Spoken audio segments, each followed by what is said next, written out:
job, snow job. All right, not exactly Bond, James Bond, but if you think President Obama reined in the spies today with little more than a slap on their super secret decoder, decode this. No way. Because it seems the spies who love me and you will still have carte blanche freedom to keep snooping on me and you.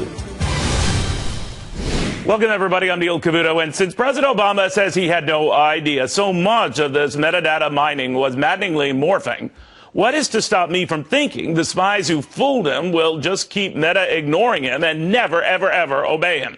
I know, crazy, but no crazier than the NSA collecting millions of Americans' phone records and data records and email records and bank records, and then for the president to say, stop storing all of those records, well, that's one for the too much to believe record.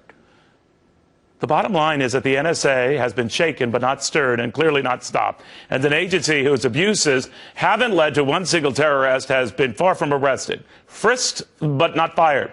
So for all of those who think this mindless data mining is ending, methinks it's providing a few weeks of cover for spies who might temporarily go into hiding but ain't exactly disappearing. Because that is the thing about James Bond. How many times did they try to kill him and couldn't?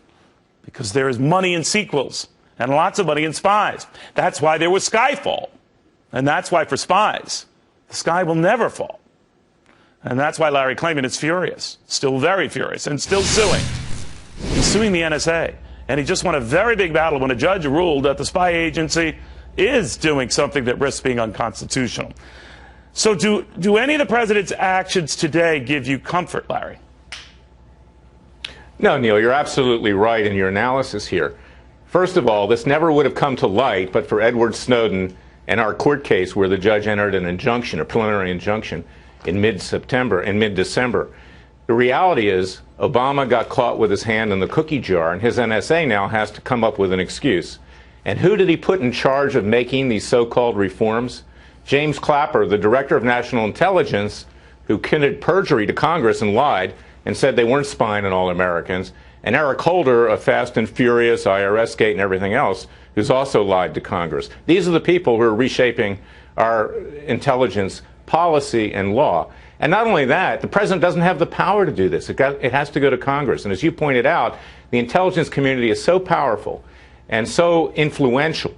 And in fact, the Foreign Intelligence Surveillance Court is on their side, the secret court that has allowed for these rulings, that it's very unlikely anything will happen. We need court supervision in our case to make sure this doesn't happen again. And even then, we need other kinds of safeguards. And we don't provide the safeguards, Larry. And if you'll indulge an idiotic comparison, I'll say it's like a Bugs Bunny moment where, you know, the one where he says, I'll dare you to step over that line, throws another line, and then that line. The fact of the matter is, no matter how many lines we draw in the sand, people just kick the sand right back. And the notion is, the president really doesn't mean what he says. Now, you mentioned what's going on in the Justice Department. You mentioned what's going on certainly within the NSA. I look at the IRS and placing a political hack in charge of an investigation that's so far been downgraded to one that won't involve any criminal charges. That, in other words, they doth protest too much about getting to the bottom of stuff because they never do.